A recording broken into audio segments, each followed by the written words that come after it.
Hello and welcome to Pens, Paint and Whiskers. Today I have another little supply that I want to test out on camera, and I have never used Derwent Watercolour paint pan set. So I'm going to use it, and I haven't opened this, so it is my first time opening this and having a look. So I'm doing it on camera. I have used watercolours before. They're usually the budgetary range of Reeves watercolour set. Nothing at all wrong with them, but I just thought I'm using them up, and the little pans, everything in them is becoming quite well used, we'll say, and in some cases a little bit mouldy sometimes. And the budget that I budget for my art supplies on a weekly and monthly basis, as it has grown, I thought, why not treat myself? Because I do aim to do little kind of use things by mindfully. So use kind of supplies that only I know I will use and love, and go from budgetary up the step a little bit. So this is a watercolor paint pan set. I got this for approximately maybe €20. Expertly developed for a consistently ultra smooth finish, and it's 12 half pans.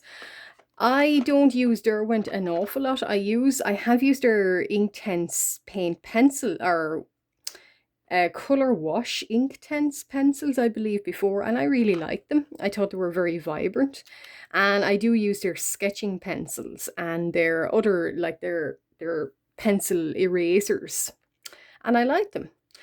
And I seen a sale on these, so I thought, why not pick them up? So what I am surprised is they come in such a small little box. I was expecting the box to be quite bigger. But I suppose you're getting quite a lot of colours and quite a lot of high pigment for that. Derwent watercolour paints have been expertly formulated with fine art quality ingredients and light fast pigments to deliver an ultra smooth translucent wash. Each colour is highly pigmented and behaves consistently for ease of use, preventing unwanted uneven results. That's what every artist likes to hear. And there's the colours you are getting, so you can actually cut that out. I'm not going to, but you can. Lemon cadmium, orange, poppy red, dark violet, ultramarine, spectrum blue, bottle green, grass green, copper beech, Payne's grey, ivory black, and Chinese white. And I will say, funnily enough, the Payne's grey looks way more black than the actual black. So yeah, I can see myself using that a little bit more because there's a nice, quite navy look to it. And the ultramarine and dark violet, particular favourites of mine. So I'm just going to open this box. It didn't come packaged with anything else. It just came in this little cardboard box. And how do I open it? Oh, it should slide out. Yeah, it's quite tightly packed in this box. Oh, okay. I see. So it comes in, yeah, this little carry case. And we'll have a look. Ooh, okay. So yeah, and they've got the little film over it. And it comes with a water brush. I actually never use these water brushes, but I suppose it's a travel set too. So definitely that doubles up as a paintbrush and a little kind of vessel for water. More plastic. Oh dear. Okay, so there they are. So already it's got a little grit on it. Can we take these out? We can indeed. So these can be refilled. Can I take? No, I can't take the little color cube out. But yeah, so these come out. So you can probably, yeah, some artists like kind of to swap them around and use them differently. You can do that. And kind of, you know, as you use these up, you can put in other little kind of half pans. I guess Derwent's other half pans, they would fit in this little set, and you can lift them out in a bigger tray too. So this is a nice little set. And I will say for like maybe €20 as they were. Now I know there was a sale on, but nice to pick up. Little plastic set, and there is the Derwent, yeah, water and paintbrush. Now I actually don't use those. I don't think I've ever used them, but nice to have one. I might do it in another video as an experiment. Okay, so these don't quite sit in right, do they? Maybe I'm not doing them, putting them in correctly. Oh, okay. Right, can't see how that would fit in. Okay, oh yeah, and it slots in. So that's a handy little box. A slight little rattle. Where would we be without rattles on my channel? So I'm going to swatch these. So I have brought along, this is Zealer 300 GSM watercolor paper.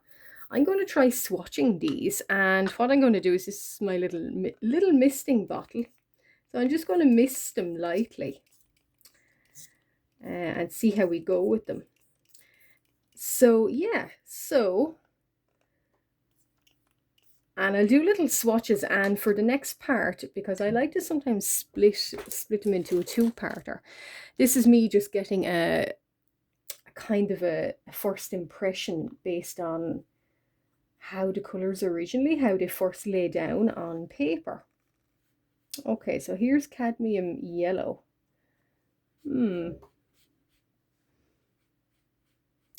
And I have a little water dish here, so I'm going to use more water in this, I think. Might be for the best. Yeah, okay. Yeah, it is a lovely bright yellow. And how long can I get that to spread? And try and get it as dark as I can up this end. It's beautiful. As mentioned, I have only used these Derwent Inktense pencils. So basically it's the Inktense. I won't say they're watercolor. Well, a lot of people will tell you they're watercolor pencils. Other people say, well, it's different from watercolor. But they do behave like these, and they've got these same pigments but in a pencil. And they're really intense. I only have one or two because where I am, they don't tend to sell them very much anymore. Maybe disappointingly, they got a kind of a, not a discontinuation, but a stock issue maybe. So occasionally and I don't use watercolor pencils an awful lot in what I work with anyway.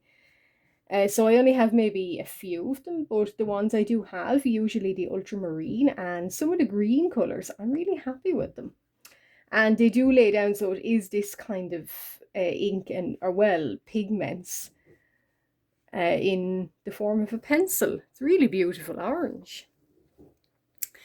That is really nice. So I'm already kind of happy with these, and I go again with this carmine or poppy red, one or the other.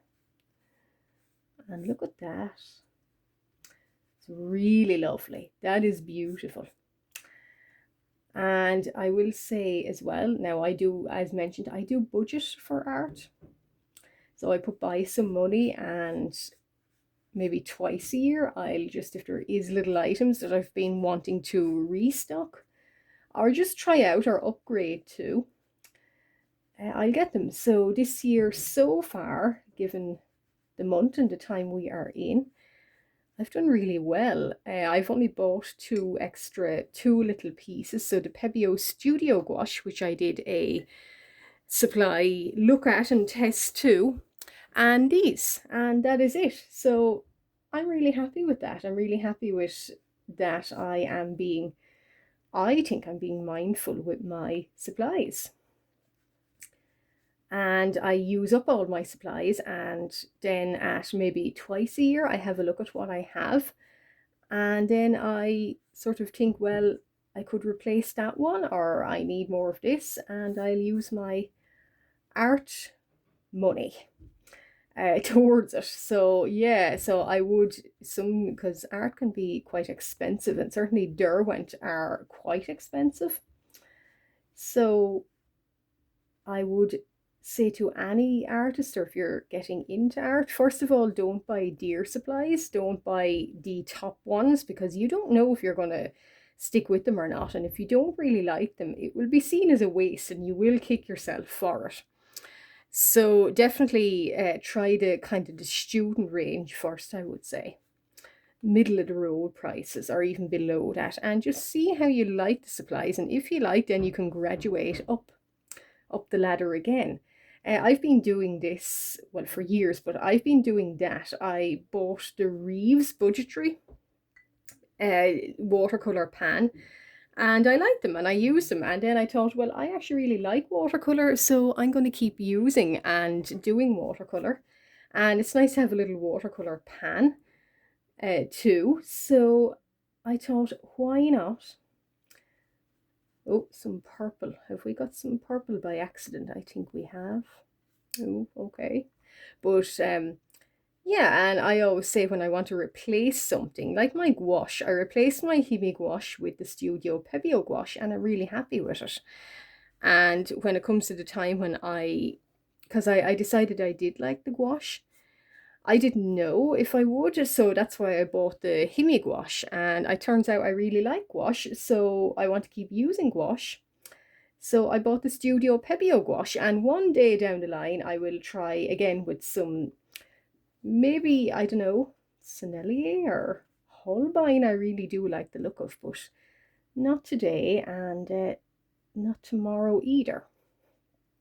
But always start out middle of the range, middle of the road, and see where you go from there.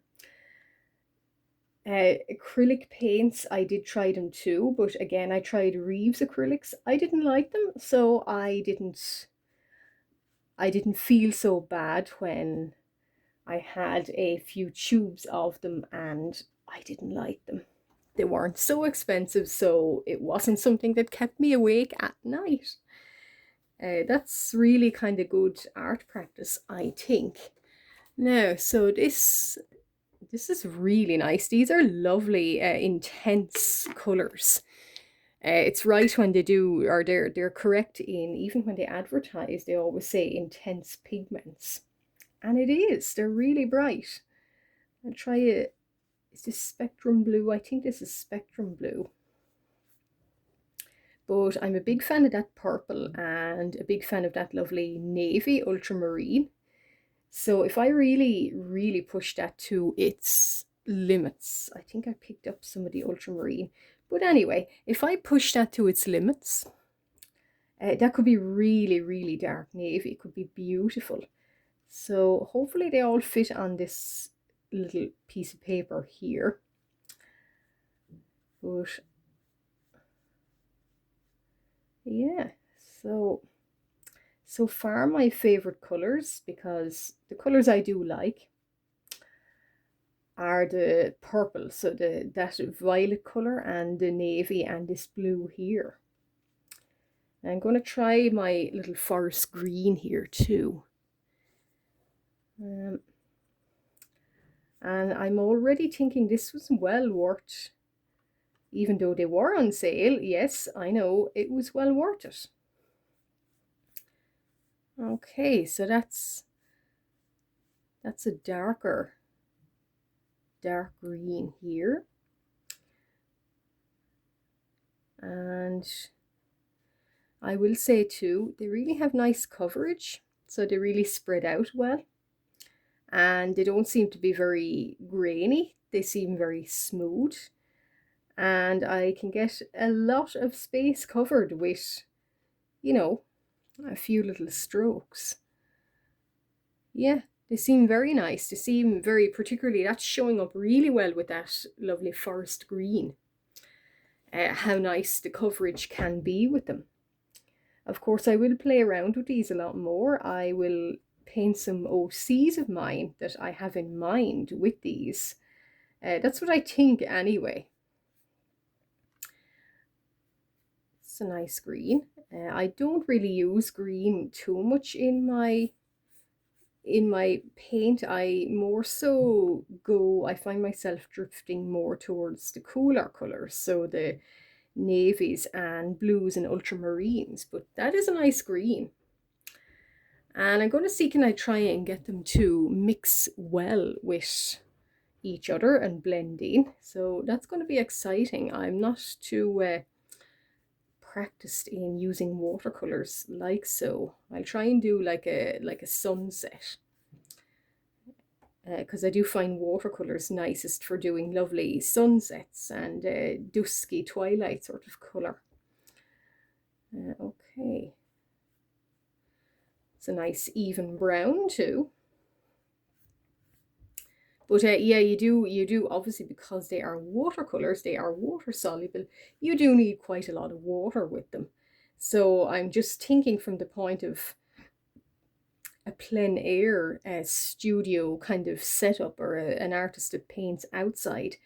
I think they're going to have to bring a little bit more water with them than what is in that little kind of paintbrush can there.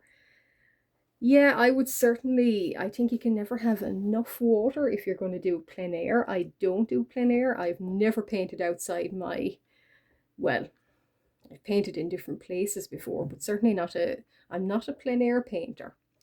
But if you are, I think certainly that would not suffice. So you would need more water with you, because just as I'm demonstrating here, they do need, if you want a deep kind of color to them, yeah, you do need quite a lot of water, obviously, given that they are the nature of the beast.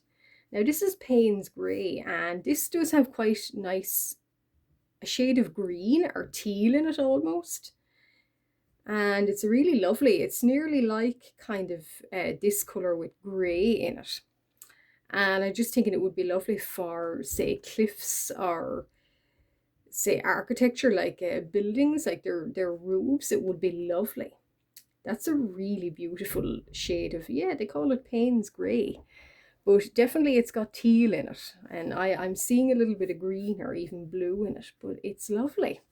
If you wanted to do a like a rain washed cityscape in that, would be very nice. How are we doing? We're running out of a little bit of space at the very bottom, but no worries. Now this is the black, and I did say again that according to the little legend on the back of the box, the Payne's Grey actually looked more black than this.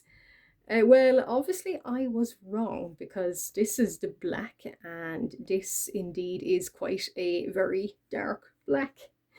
I don't know if you can get a white, a light, or a white black, a light black, but certainly, yeah, that's a, redundantly, that is a dark black. But yeah, so I don't use black a whole lot in my watercolors, and I don't use it much in my art either, and certainly not in paint, and I don't, if ever even, I don't think so. I find it muddies a picture, it muddies the colors. So personally, that's a personal opinion now, by the way, but yeah, I find I'm not too much of a fan of using black. But yeah, kind of the grey end of it, potentially. And there is white there. Now, I don't know, can I maybe put in the white at the very top? Maybe. We'll try it. We'll try it. It is carrying some of the black with it. So, yeah, no, not going to work. Okay, so there is, we might get some, I have some water with me. So what I'm going to do is, I don't feel right if I don't swatch every colour. And somebody in the comments is going to tell me that. I just know it. So I'm going to swatch this white. So a little bit of fresh water. And try and blend out that black. Okay, would look better on black paper. I don't use black paper ever, so, but I think this kind of, we would see the benefit of the white on black paper, because obviously white on white, now you can see it sort of along there, but yeah, again, not really a colour I use very much, only for highlights really. So that's what they all dry out looking like. So quite nice colours, and a favourite being these sort of navy and violet. If I had to pick a least favourite, I think this spectrum blue wouldn't be my favourite.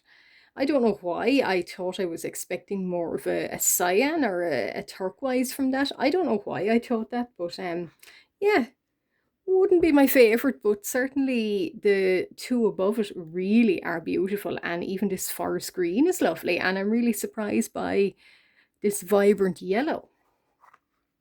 So I'm going to try and blend these. So like I said, I'm going to go along and pretend that I am I was going to say a watercolor artist. Well, I don't know about that now, but certainly we'll try a little bit of a spritz again. A watercolor artist, a landscape artist. So I'll try and pretend that I'm sitting and I've seen this beautiful sunset and I really want to paint said beautiful sunset. So I'm going to try it. So we'll put down a wash of yellow and see how we go. So here's my yellow sky. Now, yeah, it does take quite a lot of water. I know I keep saying that, but they do. So being aware of that, and if you do plan to use these outside or away from where you can get a ready source of water, do bring more with you. Now, so that's the wash. Now again, I'm going to try push these towards the vibrancy that Derwent do, of course, always advertise with, and the vibrancy of that sheet we just seen there on the swatch. So the least water creates the most vibrant of colours, and more water equals a light wash. So, and you can buy these little pans separately. You can probably buy, I'm not sure if you can buy one of these little kind of cases, maybe you can, but certainly a lot of artists, particularly landscape or nature artists, they buy their own colours and they use them independently themselves, because nature artists, they might need more greens or more neutral tones, so that's what they do. And you can absolutely do that with Derwent too, which is what I really like about them. Now I might try and bring in some orange. Okay. Now landscapes are totally not my thing. I rarely, if ever, have to do landscapes. But just for the seeing what I can do here, just for this little small demonstration, I'm just seeing what I can do to blend. So to blend now, it needs more water, so you do need to bring in a little bit more water sometimes to blend, and then less so in kind of, so think shade and shadow, so anything dark is less water. More water equals something light. Now, okay, so we pretend these are clouds, so they're cloud banks. And there's a sun somewhere going to shine through, I think. Like I said, landscapes is totally not the kind of art I usually will draw. but I'm just pushing these paints, so I might try in my next video with them, I might try drawing an OC with them.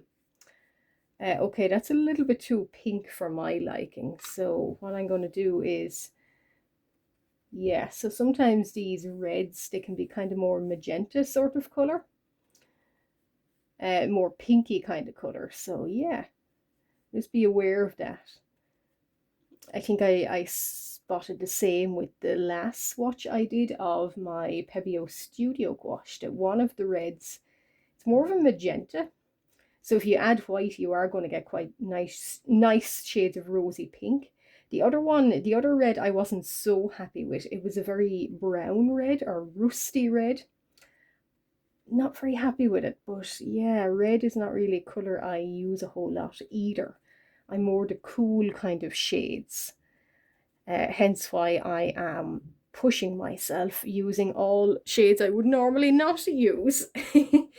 But yeah, so it's all about just a point of seeing what I can do with these. So now, so I'm just trying to think, our sun might be here. So we'll see, can we get a nice sun shining through? And I might see, can I get a pink kind of shade from this? I don't think so. I do, of course, have some of these in tubes too. Not Derwent, I think. I think it's actually more, I think it might be Winsor and Newton. And yes, the question arises, can you swatch different brands? Absolutely. I do it all the time. I even change up my materials all of the time. So we're going to see, can we pull some this nice red down, so down into this. Okay, yeah, okay, so that's what they're performing like. Now I'm going to see, can I get a pink from this magenta? And I don't think so. Now, bearing in mind the water situation, it can change, so it will change the pigments slightly. So you're always better to bring two little jars of water, because that's why I say you can never have enough water when you're painting with watercolors, and if you want to do plein air. Yeah, so that's kind of more the red there, so it's definitely more a red. I don't see much opportunity for rosy pink in it. Yeah, so don't see a whole lot of opportunity for, as I say, if I wanted to do, say, floral paintings or floral sort of pinks and things like that. Yeah, not really. Okay, yeah, so we'll try pretend we have a really purple sky. I don't know though. If I seen a sky like that, I would be quite worried. That is what you call an apocalyptic sky. But I'm just playing around with them. So if you want to get these or any other material, any other new medium, and you just want to play around, absolutely. And like I said, you can indeed, if I want to use some Winsor and Newton and these with the Derwent, yeah, you can. I do that all of the time. So watercolor and watercolor, yeah, they will mix. And I might do that in my next video, because I don't see that I'm getting pink, and I wanted to do an OC in pink, so I might not be able to do that with these, but I really do want to do these with in more of a kind of a more kind of in the field, I'll say, more testing on an OC or testing what I usually would do, because like I said, I never really make landscapes. I just made that for the purpose of playing around with these paints. So in my next video, I'm not quite sure what I'm going to do for my next video, but when you come back in part 2 of playing around with these little Derwents, I'm going to hopefully be making an OC or something more similar to what I usually make. But that is the Derwent swatch. And I'm really happy with these so far. I'm just kind of getting back into the practice of using watercolor and seeing what I can do with these. But so far, testing the colours and testing what they come out looking like, it's been nice. Yeah, I'm really liking these so far. And I really think that if you do like watercolour and you want to up your game, more so, I would recommend these, I think. I'm happy with them so far. So when you come back in part 2, I'll be doing more with them and you'll see that. If you've been following me from the very, very start, thank you very much. And if you just came upon my video right now and you're interested and you like what you see, why not consider liking and subscribing? I have a new video out every single week. I do shorts, I do live streams, and I do this and more kinds of art and 3D art. I do that pretty much all the time, so why not consider sticking around? I'm going to go now, but I will be back in part 2 and I will be playing around more with these. Bye bye.